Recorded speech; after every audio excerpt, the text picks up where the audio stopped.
Hello and welcome to AUC TV. This is Farida Helmy. A heavy cyclone, a Category 4 storm carrying winds up to 260 kilometers per hour, raged across Australia's tropical northeast on Wednesday. All roads around the affected towns, Bowen, Labib and Proserpine, have been cut.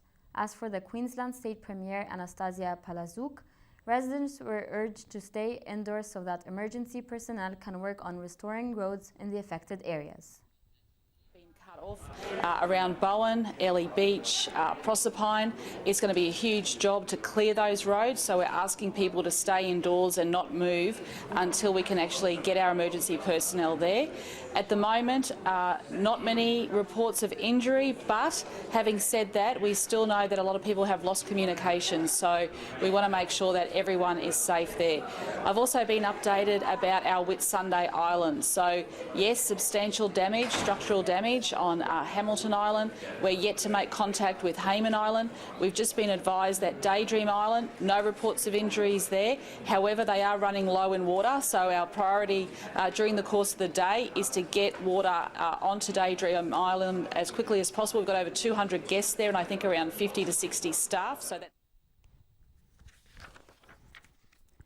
Hundreds of environmental activists clashed with police in Italy yesterday while protesting the removal of 200 olive trees. The trees are to be uprooted to make way for a pipeline construction, which angered environmentalists. Protesters rounded up near the site but were met by violent reactions from shielded police officers. However, the protesters stood their ground, pushing back and clashing with the police.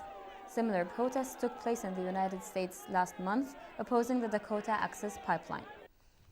No word yet if the protests will be successful in stopping the construction. Moving on to Russia, many large anti-corruption protests have erupted last Sunday. The protests, which were a great surprise for authorities, spread across many cities including Moscow and even to provincial towns. Hundreds of people in many cities, especially Moscow, have been detained by policemen. According to state media, the protests were unauthorized and therefore are illegal. Many prominent opposition leaders took part in those demonstrations, including Alexei Navalny, who was the first to call for the protests. He himself has been detained as well. I'm against Putin, against his corruption. They can't support our government, really. They steal our money using their power. Я сюда шел, я думал, что будет 30-40 человек, потому что все-таки воскресенье, митинг не санкционирован, поэтому я был удивлен. И был удивлен, что, конечно, много пришло молодых людей, там, студентов, даже школьников. Я, честно говоря, не ожидал. The U.S. Coast Guard offloaded massive amounts of cocaine on Tuesday that were being smuggled into the country. And today, we're not just offloading the drugs that the James seized, but also from several other Coast Guard cutters, including a Canadian warship, the Saskatoon. These occurred over the past 45 days. In total, we're offloading 16 tons of cocaine, valued at $420 million. We also brought back 30 smugglers and handed them off to various U.S. attorneys' offices for potential prosecution. Those numbers are pretty impressive. 16 tons, $420 million. $420 million is almost enough to buy another one of these ships. Federer also mentioned how the agency seized the drugs along Central and South America Coast Guard. The agency addressed how the bust wasn't just about drugs, but the potential prevention of violence, corruption, and instability. New jobs had been formed in the U.S. market through Chinese investment. Foyao Company for glass industry is giving new experience for American employees through Chinese products. The company that began to operate in Dayton, Ohio State last year is the largest auto glass producer in the world, which produces 4.5 million pieces of auto glass each year, which means 1 of 4 cars produced in the U.S. use auto glass from Foyao Glass Company. Direct foreign investment by Chinese companies in the United States has been growing very rapidly.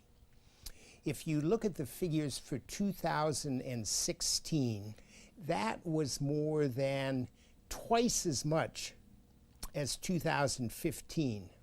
the biggest areas of Chinese investment in the United States is in manufacturing and in services. American employees in Fuyao are having opportunities to visit the company's headquarters in China every year. Such trips change their perspective towards made-in-China products. Walmart, you know, made in China, made in China. So I visually just seen people working in factories making goods. But once I went there, I knew that went away. I know they work, but they also have good lives and they enjoy life. The most obese Mexican man, who weighed 595 kilos, has been on a diet for more than 4.5 months and has lost 175 kilos. Joan Pedro Franco Salas, 32, is following a weight loss diet so he can become fit enough to undergo a gastric bypass operation. The only exercise he can perform is an arm exercise, since he is incapable of standing for long periods. Salas is hoping that he will be able to lose enough weight so he can be fit for the first installment of his gastric bypass on 9th of May, and will have another surgery after 6 months. Calculamos que va a perder de esos 420 kilos el 50% del exceso de peso. Entonces ya nos calculamos unos 150, 200 kilos los que llega a perder. Y obviamente ya con la segunda etapa de la cirugía, pues que llegue a tratar de acercarlo lo más que se pueda a su peso ideal. At a chocolate festival in Istanbul's Military Museum, a chef displayed impressive sculptures of characters currently being publicized on the news, which she made out of cake icing only. Her sculptures included US President Donald Trump, John Lennon, Nelson Mandela, and German Chancellor Angela Merkel. The Turkish chef also picks characters with faces that have sharp lines so she can demonstrate her skills. For that same reason, she added details like an edible jacket and striped tie to Trump's sculpture and an outstretched arm with a pointed finger to Merkel's sculpture. Üzerinde tamamı yenilebilir gıda ve jel boyalar kullanıyorum. Gıda jel boyaları veya pudra şeklindeki boyalardan kullanarak tamamladım. Merkel 3 hafta sürdü. Trump 2 günde tamamladım. Thank you for watching AUC News and see you next time.